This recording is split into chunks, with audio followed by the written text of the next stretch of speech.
струн провода, дробь по рукам, телефон во все голоса говорит пока.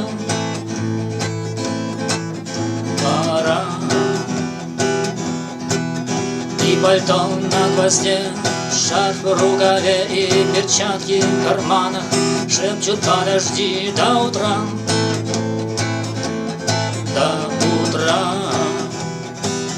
Но странный стук зовет дорогу. Может, сердце, а может, стук в дверь. И когда я обернусь на пороге, я скажу одно лишь слово: дверь.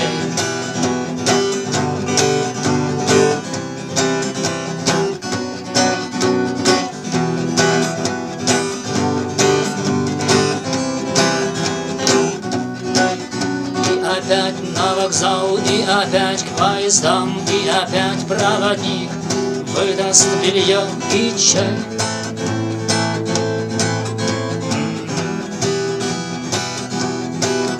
И опять не усну, и опять сквозь грохот колес мне послышится слово: